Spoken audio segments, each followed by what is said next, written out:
Happy on my mic. Let's go live. Once we go on video, it's got to be legit. Here we go. Real. We can send text messages or whatever. Joe Rogan does it.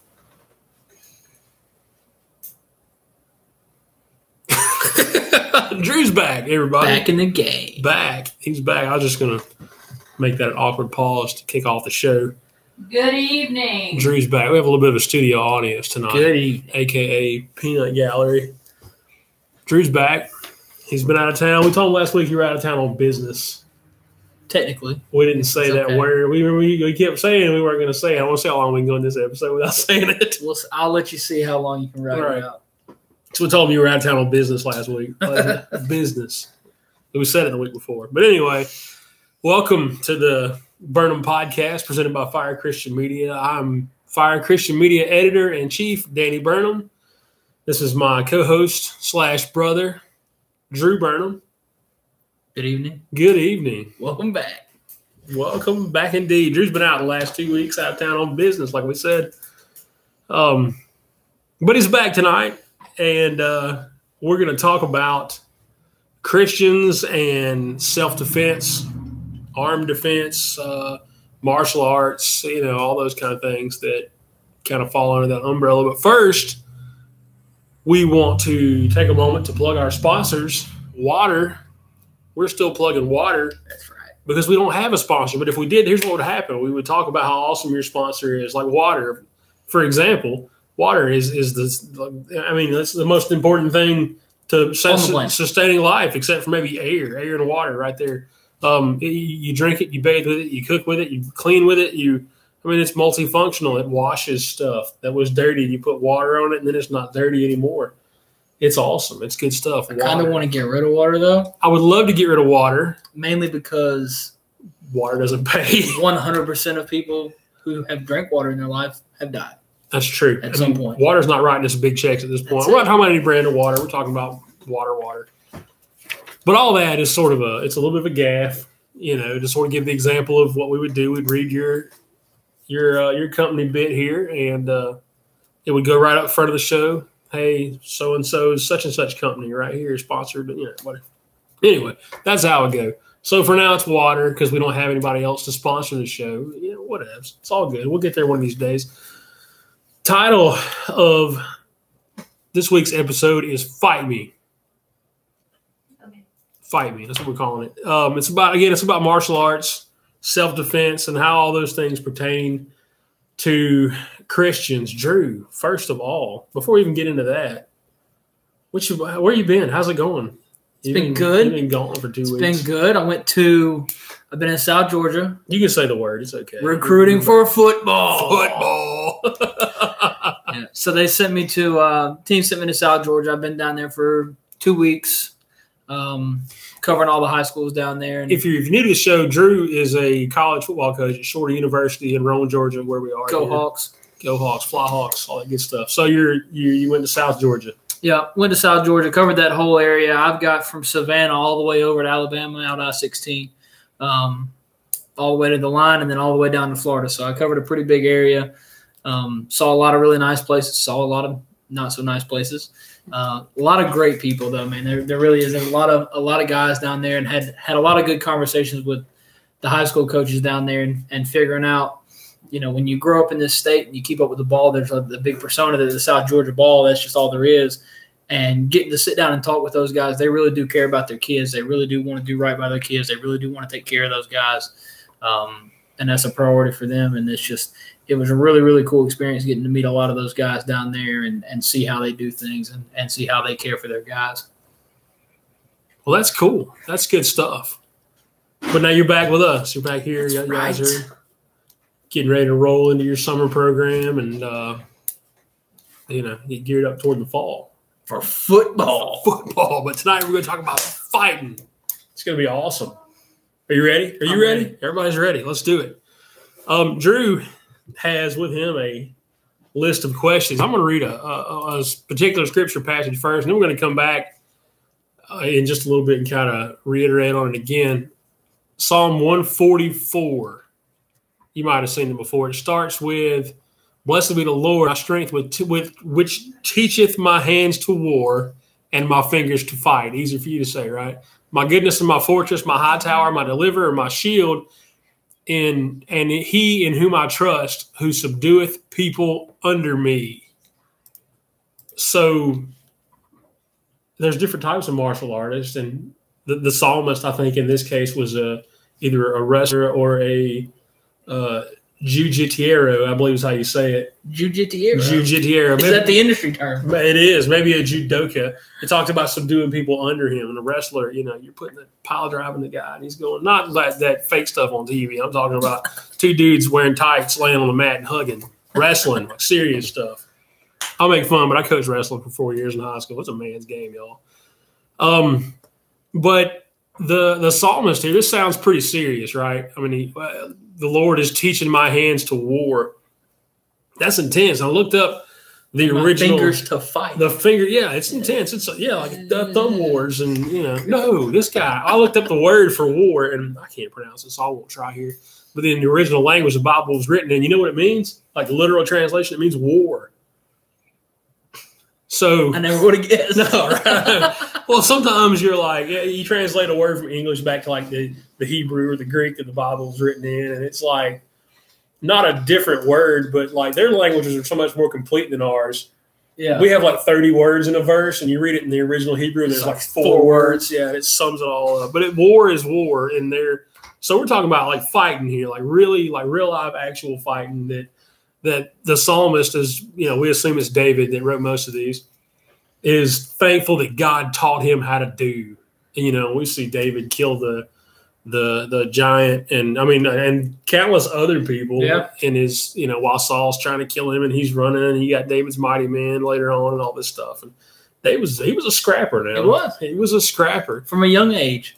From a wee lad. From a wee lad. He was ruddy. You ever heard that? It's one of the Bible translations talk about him being ruddy, which means he was like redheaded, like ginger, like before he was Irish. Before Irish, he was ready to duke it out. But we got some questions tonight, and Drew's going to read. Go ahead and tick off the first one of those for us. Jiu-jitieros. Judy. I got my guys in the Reformed Dojo are going to have to coach me up on that later. Question 1. Should Christians practice martial arts? Should Christians practice martial arts? Based on Psalm 144? Sounds absolutely. Like absolutely. So David's talking here about being trained to fight and war and all this stuff. And we're like, well, suppose he hadn't been trained. What would have happened when he walked out there in front of the giant? He would have got smashed. Yeah. Why do you guys train? Why do you guys practice football? So you don't get killed on Saturday. Yeah. Now, one of the old guys I used to work for had his teamwork mantra was entirely based around David and Goliath. He was a throw your rock guy, and that meant train your body every single day so that when it comes time to go do your job in a game situation, in a business situation, in a life situation, in a fight, whatever it is, train your body every single day so that when that opportunity comes up, you don't have to get ready. Yeah. Yeah, you're just ready to go. Well, and we see David. When you think about David, the first thing you always think about is Goliath. But he didn't go there to fight Goliath. No, he didn't. He went there to take his brothers a sandwich. No, but he was ready because he and when he showed up and said nobody's going to fight him, I'll take care of him, whatever. Right. Yeah. Because every day he'd been in the field with that sling, looking over his sheep, on bears, on lions, on whatever was out there. And he had been practicing with that sling every day to make sure that he could protect his sheep. That was his craft. That's what he did. Yeah, and that's the same. We're not carrying around slings and whatnot these days, but with the advent of the Ultimate Fighting Championship, in 1993 with the Gracies and all these guys, and martial arts has made a real resurgence, especially in the United States. And there's one gym or another on every street corner now, and so many times we do hear, should Christians do that? Should we believe that? Should we practice martial arts? Should we be ready to fight? Well, I mean, look at some of these cats in the Bible. They're ready to fight. You got the sons of thunder, two of Jesus' disciples, and James and John, and they were like, God, do you want us to call down thunder and lightning on these people that won't listen to you? Whoa, man, calm down. But they were ready to scrap, and David was, and we see Peter at one point. We're going to talk about Peter in a little bit. But train, absolutely, man. You can. There's not a verse in the Bible that says be still and let them beat you up. Like it's not in there. Obviously we don't want to go out picking fights, and we'll get into some of that in a minute too. But by all means, train in a martial art. It's not get your jiu-jitsu on. Be a jiu-jitsu or a judoka. Word of the day, jiu-jitsu. There you go. Take that, Sesame Street. Question two. Should Christians be armed? Should Christians be armed? Should you arm yourself? All right. So, in response to Christians being armed, I'm about to pull up on my phone. I've got it right here on the screen. Luke chapter 22, chapter 22, verse 36. What's going on here is Jesus and the disciples are at the Last Supper, and they're kind of wrapping things up. And Jesus looks at them all. He's just told Peter, he's like, hey, you're going to deny me 3 times or whatever. And Peter's like, no way. So Jesus asked him, if you ever lacked anything, and they said they didn't. So then he goes on to say, he says to them, but now if you have a purse, take it, and also a bag. And if you don't have a sword, sell your cloak and buy one. All right. So Jesus is telling his guys here to make sure you have a sword. By all costs. You have to sell the shirt off your back and get it. Go do it. Jesus is pro Second Amendment. It's all my fellow rednecks out there. Be armed. Be armed. Little David. Not save up some money and get it when you get a chance. Right now. Not go find one that nobody else is using. Go sell the shirt off your back. Sell it if you have to and get a sword. But they had one, and it pops up here in a few minutes, and we'll talk about that. We go back to David. David walks out into this field. He's unarmed, right? He didn't have his sling. He didn't have his staff. He didn't have his rod. Didn't have any of his shepherd stuff that we see in the 23rd Psalm. He's Little Mac from Mike Tyson's Punch-Out, 5'7", 103 pounds. And based on there were 2 different cubits and spans and all the things we measured Goliath with in the Bible, depending on which translation. Goliath was somewhere between 9'3" and 11'6". So he's like roughly twice as tall as, the average human being. And he had to have weighed 500 or 600 pounds. And little scrappy David's out there. And God bless him. He had a lot of heart. But he would have gotten killed if he didn't have the sling and been able to strike from long distance. There was some fighters we talk about have a puncher's chance. Drew and I have both practiced and studied martial arts at some point. And especially late in the fight when you're out of gas and you're like, man, if I can just hit him with one, if I just got one, we can end this thing. So, but that's when 2 guys are pretty evenly matched. There's, the one guy's at least, he's got a puncher's chance. David didn't have a puncher's chance without his sling. There's no way. Goliath steps on his forehead, the fight's over. That's it. Yeah. Because the guy used to kill people with his hands for fun.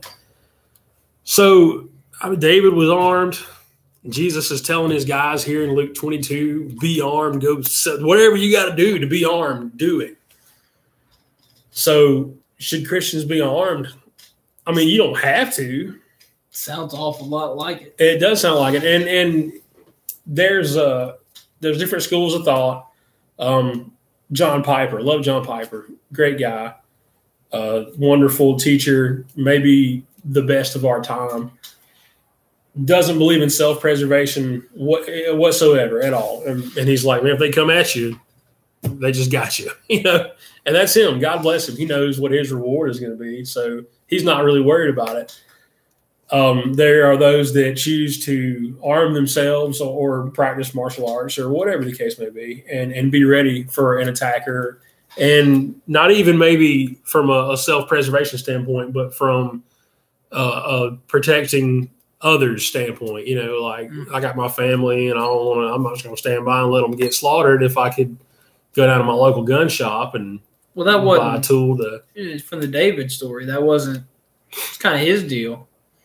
He wasn't just going to stand there and let Goliath go kill all the guys that he was, all his family members and village people and all that stuff.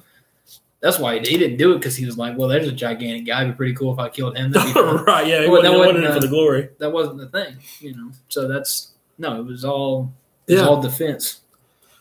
Yeah, and when we see Peter, like we're going to talk about Peter in just a minute. When we see him do that, he was looking out for somebody else also.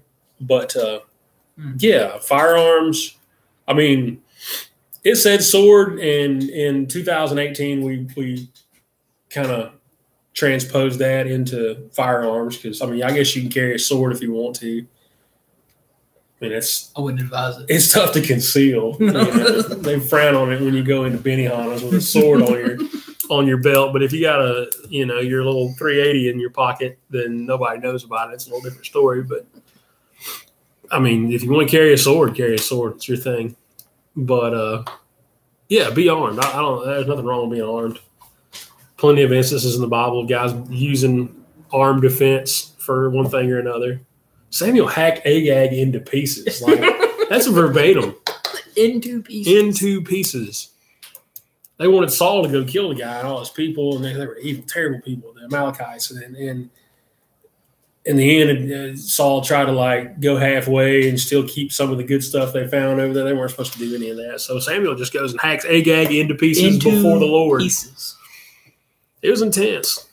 So I don't. Samuel was not. I mean, he was still alive, but he was up in years at this point. It would have been tough to hack somebody into pieces if he wasn't armed.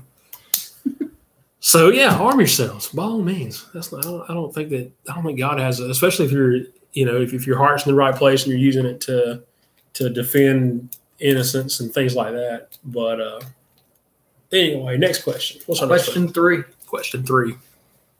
So what about that verse that says if you live by the sword, you'll die by it? And chops off the guy's ear, the servant of the high priest, I believe is who. And Jesus is like, let's put the brakes on this, man. Let's not be crazy with your sword here. Told him to put his sword back in his place. It says in Matthew 26:52, Jesus said to him, put your sword back into its place, for all who take the sword will perish by the sword. So that's what we're talking about here. Jesus did in fact say that, and there's, but that's 5 minutes after he said, well, it might have been a couple sell of your hours. cloak and go to a sword. Right. So he didn't have a problem with him having a sword. And Jesus wasn't surprised when Peter pulled his sword out either. No. So because he's Jesus and he knew that Peter had a sword. But let's clear something up too. First of all, we talk about what an excellent swordsman Peter was because he just chopped this guy's ear off. No doubt. He was trying to cut his head off. You wouldn't have tried to cut somebody off just like with your ear. Missed. No, the guy ducks and he gets his ear. Peter's trying to kill the guy. They're like, oh, we did him a favor by only cutting his ear off. He was trying to send him a message. The message he was trying to send was, I want you dead because you came after my friend. So that's what we see. We talked about a minute ago about defending innocence and things like that. And we see on in this chapter, Jesus talking about, this has got to happen. This is prophecy. They're going to arrest me and they're going to take me and try me and I'm going to be convicted and they're going to crucify me. All this stuff has got to happen. But, I think Jesus knew that the disciples are going to run into hard times not long after this, and they did. And most of them ended up dying terrible deaths. Right. And that was the point, was he wanted them to have a fighting chance that they came after them. Yeah. If they were attacked, they could at least defend themselves. Right. But when Peter whips it out and goes to head hacking, when it's not, when he's not the one being pressed there, it was an attack. It wasn't a defense. Yeah. And so I think that's what it is. If you live by it, if you're going to be the one to go initiate attacks, right, that's not what he wants. No, that's absolutely right. And it's being ready to defend, like you said, but not being the guy that, you got the sword in your belt, so you're walking around looking for a fight. Let somebody try me up so I can pull my sword out and show y'all what's what. And that's, that would go for the jiu-jitsu or the Thai boxer or whatever your else. Sword is. Yeah, whatever your sword is. It might be your 357 or it might be, your double leg takedown or, your teep kick, whatever. No double legging old ladies in Walmart. Double leg. Not supposed to do that. But you can't just walk around, I'm a black belt in whatever martial art you are. So I wish somebody would try me. Like that's stupid. Don't do that. That's not in the Bible anywhere. You don't want to start the fight. And anytime we see somebody trying to start a fight, we see Jesus end up rebuking them and, hey, man, you need to calm down and chill out, all that stuff. This has got to happen. No, we can't burn their whole city down and whatever, just because we can. Imagine, Jesus, God, running around doing stuff just because he can. Yeah. That'd get out of hand pretty quick. We've seen God's wrath in the Bible, but it'd be pretty serious if he was like, well, I'm omnipotent. Right. Gotcha. Yeah, come here, let me show you. Lightning bolts, whatever. But, no, how did you get into martial arts? Just a quick little rundown. Who got you into martial arts, I guess, is a better question. Fun story. First martial arts spar I was ever in was at my church with my youth pastor. There you go. True story. What's his name? Give him a shout out. Happy Peterson. I see you out there in Ohio. His name's really Happy, y'all. Raise up, Canton. It's a real thing. Canton, Ohio. He did my wedding. Peterson. Broke my nose and came back to do my wedding. Not like at the same in Rome. It's called, I forget what it's called. Forge? The Forge. Yeah, there's some great guys in there, and it's all based on biblical principles of self-defense and fitness and things like that. Fitness is important too. Just from the fitness aspect, a lot of martial arts are good for getting you in shape, cardiovascular, conditioning, things like that, strength. We're supposed to take care of our bodies too. So that's a fun way to do it. If you're going to do it, it's a heck of a lot more fun than treadmill and running through. God, the treadmill's terrible. It's the worst thing. I was just at the gym. My I'd much rather try to punch you in the head. Looking at me. Jessica just ran like 4 miles on the treadmill. God bless her. Yeah, I was on the elliptical tonight, man. My feet hurt. I'd rather try to punch you in the head. Absolutely. Yeah, it's way more fun to spar or even just to drill than to try to just pound it out on a treadmill. I ran a treadmill yesterday. It was the worst. God, it's miserable. You're not going anywhere. I don't need that negativity in my life. I don't either, and I don't want to. If you're into martial arts, especially if you're into striking art, I don't think you ought to just spar all the time. Either. No, because brain damage, CTE. Yeah, it's a real thing these days. It turns out, but it's good. It's good. It keeps us in shape. That's right. Keeps us ready to defend ourselves and those around us, and things. Gives you an excuse to punch your brother in the head. It does give you an excuse to punch your brother in the head. That's true. We'll tell that story. Let's do it. So Drew and me, we're sparring one time, and it was supposed to be what you call a contact spar, which the difference in a contact spar and like a full contact fight is like, I'm trying to illustrate this for you. Contact spar, the punch comes to here. And then like a full contact fight, you get one of these, right? So when we're contact sparring, he hits me a little bit hard. So I pop him back, and then he goes, "Oh, okay, cool. I must have hit him kind of hard, so he hit me back."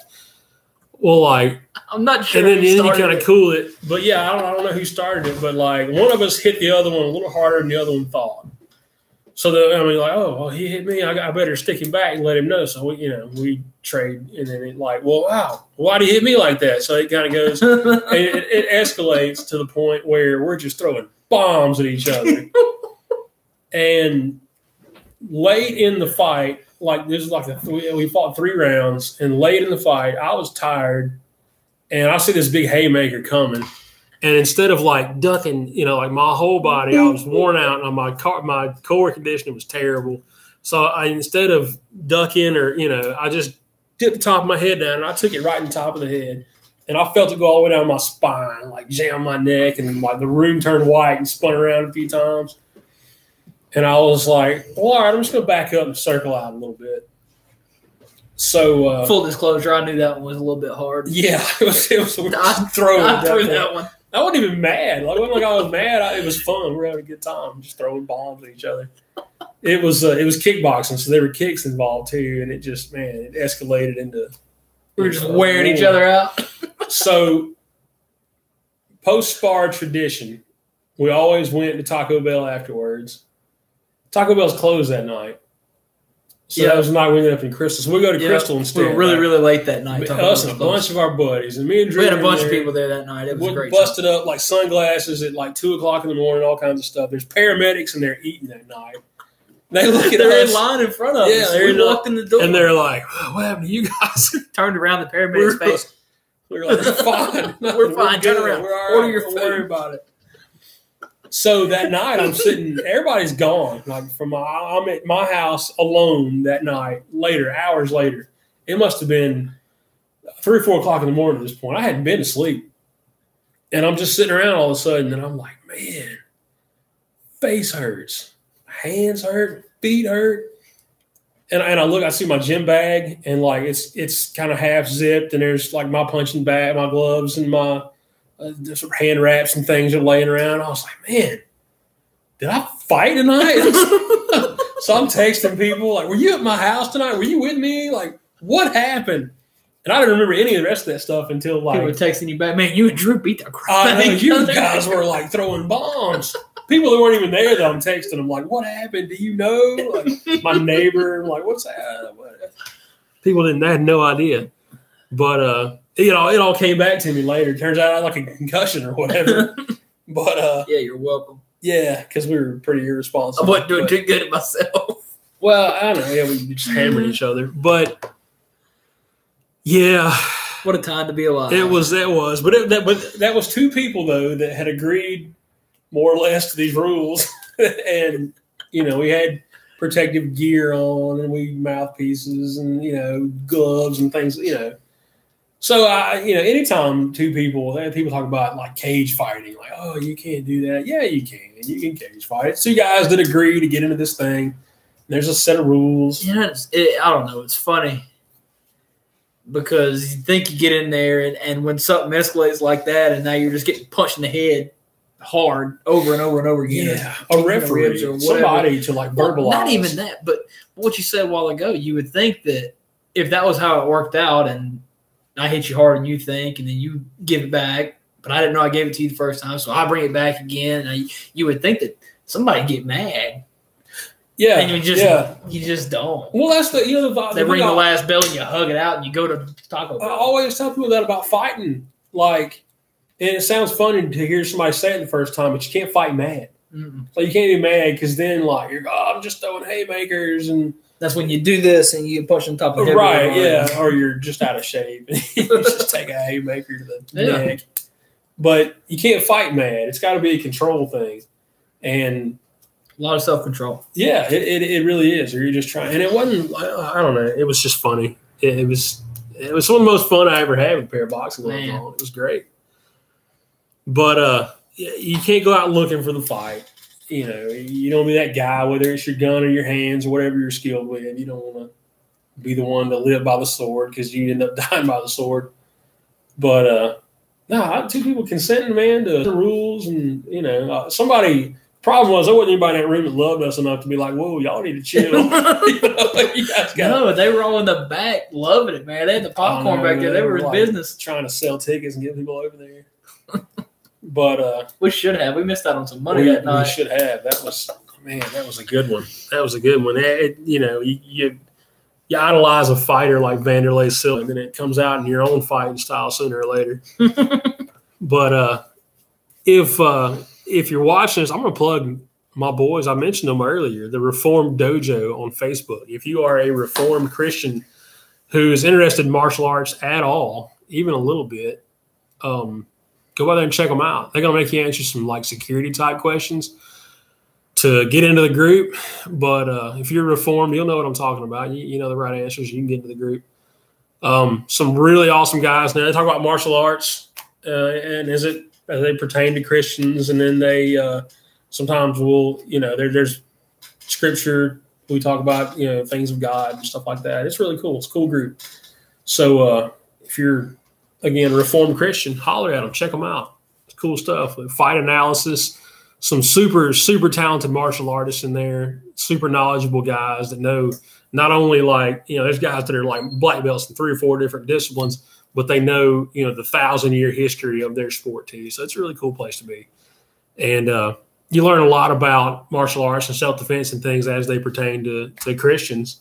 I've learned a ton of stuff from being in that group. But that's a shameless plug. They're not paying us. Free plug. God bless them. Love those guys. It's awesome. I'm going to share this over there. I've never done that before. Do it. Yeah. Doing it. Anything else? You got anything else to add? No. Nothing else to add. Find a gym in your town. Look for one with a little ichthus fish in the door. If you don't know what the the ichthus fish is, then look that up. But maybe there's one in your town, maybe there's not. But maybe martial arts is for you. Maybe it didn't. Pray about it. If you've been thinking about it and you're not sure how it fits into, your walk with Jesus, hopefully this episode will help you out a little bit with that. If you were thinking about buying a firearm to protect your home, again, same kind of thing. Maybe you heard something here that kind of helps you make that decision one way or the other. But don't feel bad about it. There's nothing. I've never felt convicted about martial arts or firearms or anything like that. But I guess we're going to jump off here. We're looking at that half-hour mark. So this is it. The final countdown. See, every week you were just the one so far. Y'all singing songs and violating copyrights and all kinds of stuff. A couple weeks ago, I got accused of being too harsh. I'm trying to have a good time. No, we're having fun. This is good. This is a fun episode. We started out the show with some heavy stuff. A little bit. But it's okay. Yeah, now we're into these. We've got a few episodes under our belt. It's a lot of fun. But nobody's died in weeks. Nobody. Well, I don't know. We killed Goliath. That's true. We did kill him today, but he deserved it. And then we tried to cut a guy's head off too. He didn't die. He didn't die. You didn't die though. All right. Anyway, we're done. Thank you guys for listening, for watching. God bless you all. Hope you have a great night, morning, whenever you're watching this. And don't forget to drink lots of water. Thank you, water. Thanks, water.